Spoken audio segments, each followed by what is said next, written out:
Speaking Human. Today on Speaking Human, we experience young love from two different points of view via an interactive video from a frozen dessert maker. Get ready for a sweet treat that will leave you with a brain freeze. Speaking Human. Welcome to Speaking Human, the official podcast of Monsters Unlimited, a creative agency with a business brain. I'm Shad Conley, Communications Director at Monsters Unlimited, and I like my ice cream cold, just like my heart. And I'm Patrick Jebber, and I have my own beautiful and unique love story. I'll have to tell you about it sometime. Not today, though. No, not today. It's not the right time. No, wait for the right time. If this is your first time checking out the podcast, our goal on Speaking Human is to simplify complex marketing topics. We toss aside all the buzzwords and mumbo-jumbo to focus on how marketing can bring brands and people together. On today's episode, we jump inside the heads of a pair of British teenagers as they attempt to break through the heavily guarded borders of the friend zone. We'll also answer the essential question, is branded content that has very little to do with the actual brand an effective form of marketing? We've got to wrap this podcast up and go find prom dates, so let's get into it. Everybody wants to be in love. But it's not always that easy to find love. And as anyone who has ever fallen in love will tell you, there are always two sides to every story. In the heat of the moment, I'm tongue-tied. Even if I'm only chasing fire. What you just heard was an audio clip from the short film Two Sides by Cornetto, a branded frozen dessert cone manufactured by Unilever. Cornettos are essentially the UK version of drumsticks, a packaged ice cream cone with chocolate nuts swirled in. We're going to talk about the Two Sides video and the fact that it doesn't have all that much to do with ice cream. But first, Patrick, can you give us some background on this unique short film and its parent marketing campaign? Sure thing, Shad. This is one of the more interesting marketing campaigns we've covered. It comes from Cornetto, who you briefly described, and is part of their Cupidity marketing campaign. Cupid narrates the video and plays a role in all these love stories they put together, so Cupidity comes from Cupid. Just to clarify that in case you're like, what is Cupidity? Not to be confused with stupidity. No, we would never say stupidity on this show. Nope. The two-sided love story is positioned as a, wait for it, love story. Not unlike the brand's stance that their drumstick-style ice cream cone was a unique love story. Of course, this might be a bit of a reality stretch, but Cornetto moves to deliver a unique story through this campaign. The YouTube ad is very clever, and it utilizes a feature called 3D audio, where the user needs to wear headphones to immerse themselves in the storytelling of two teenagers destined to be together. As a viewer, you're able to toggle between both vantage points, the boy and the girl, to hear and experience the environment they're in and their inner monologue. That's a little bit of a background of the video. Good stuff. It's one of those things you should probably experience, so if you get a chance, go to our website, click on the show notes, and watch it. It's about 10 minutes long. It gives you a much better idea of what it's actually like with the 3D audio and everything you've described. So Patrick, tell me, Cornetto, have you heard of them? What's your experience with them? Did you have any exposure to them whatsoever before watching this video? Nope.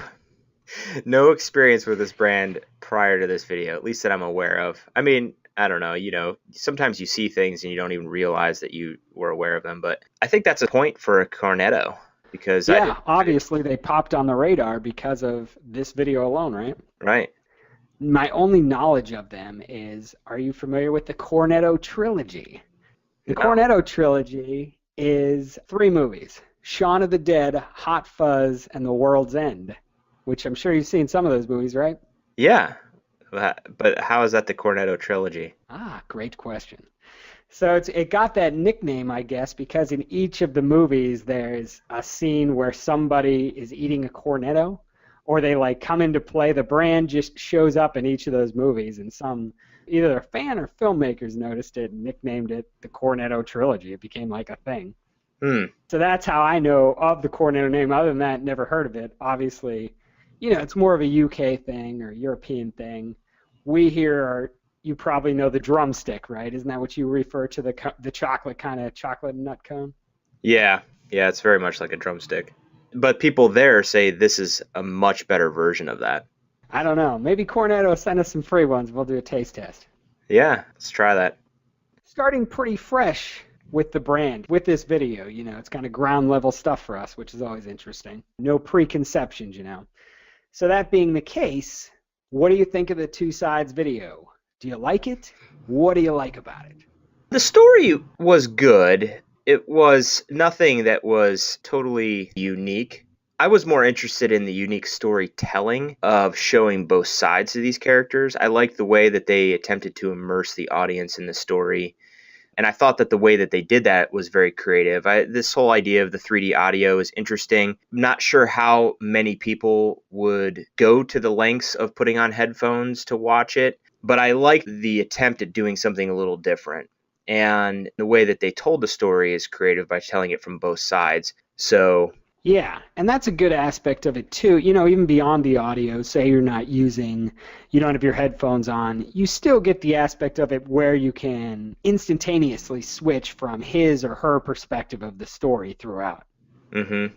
And actually see it through their eyes. So that's something else that's unique. You talked about creating something immersive. There are a few things I thought this did well. That was one of them. I mean, it's an experience, right? You get that sound, but you also get the visuals that are from that person's point of view. So essentially, you get to body jump as you see fit between these two people.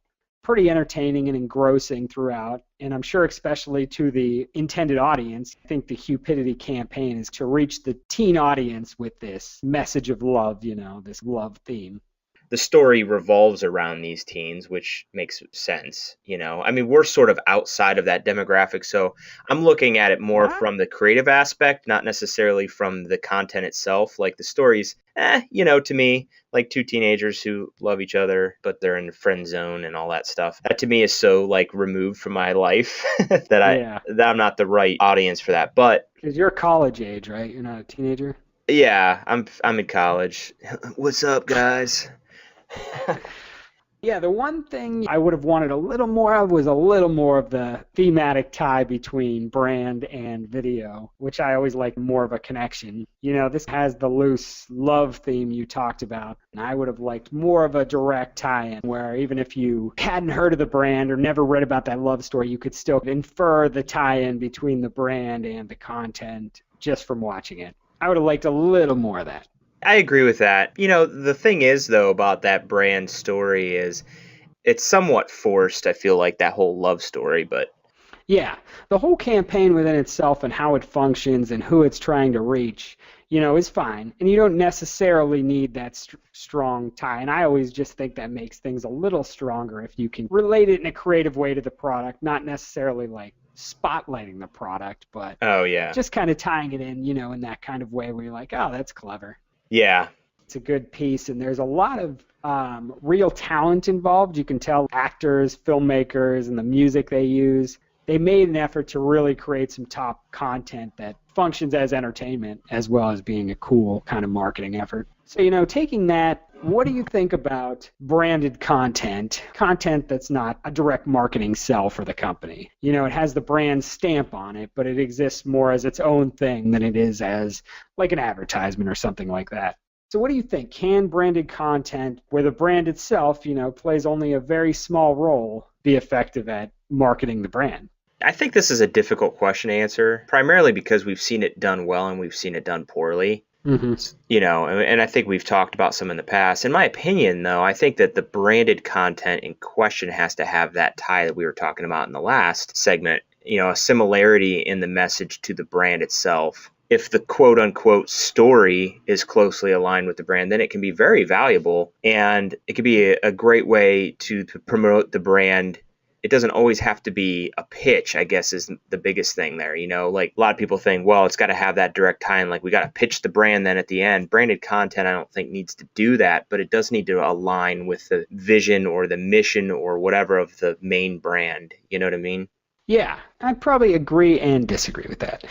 Within the Cornetto video, they show one of the main kids eating a Cornetto for like a flash second in the scene, and that was the only product integration I noticed in there. Yeah, I don't totally agree that it necessarily needs to have a thematic tie-in. I think that just makes it much stronger. I think the idea with branded content and where it works and why it will probably stick around is, it's similar to, say, in the 1950s, you have brands used to sponsor TV shows. This show is brought to you by this detergent or this dish soap. Now the difference is brands have just been like, well, let's make our own content and let's drive people to it. Let's create a video that people want to watch and somehow, integrate our brand there, where even just having the brand name there, they get it. It sinks in a little. It gets branded on them. An interesting conversation. To kind of wrap things up, what's your top takeaway for companies from the Cornetto Two Sides video and on using branded content, in general as a marketing tool? I go back to my previous statement about aligning your brand content or marketing with the brand's overall message and position. I still feel pretty strongly about that. I know you do too. I'll even go a little bit further and say that all marketing tells a story.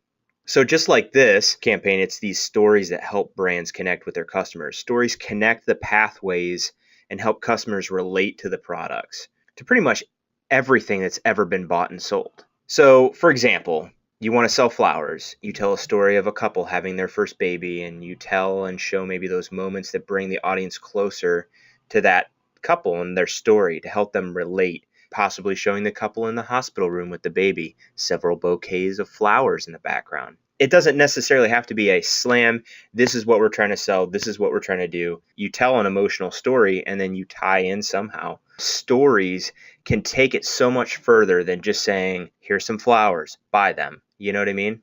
Yeah, no, it definitely makes total sense.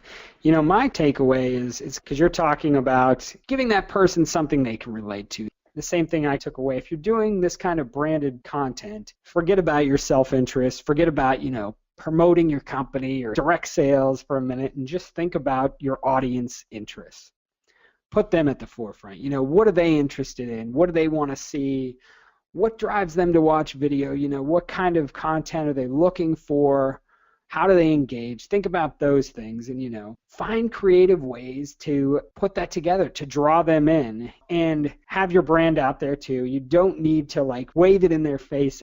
There are a million different creative ways. This short film from Cornetto is just one example of a way you can create content to connect with a specific audience, establish that brand handshake to begin with and start building a relationship. Think about your audience first, put them at the forefront. What do they want? That's the key question there. Always knowing your audience is crucial to that, making sure that whatever it is, the story that you're telling speaks to them. Yeah. Yeah. This whole podcast is a beautiful love story. That's what a lot of people say. Yeah. That's why people listen. That's it for today's episode. You can find current and past episodes of this beautiful love story at speakinghuman.com. You can also subscribe, rate, and review the Speaking Human podcast in the iTunes store. You can even put little hearts next to your review. That's always nice. Yeah, little emoticons. We love that. Yeah.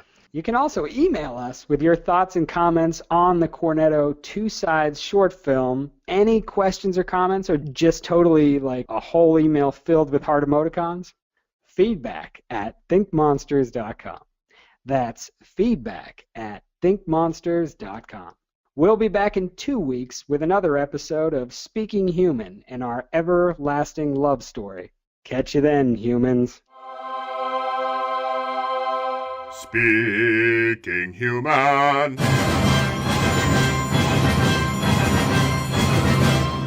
It takes two people to make a love story, but one brave step to start one.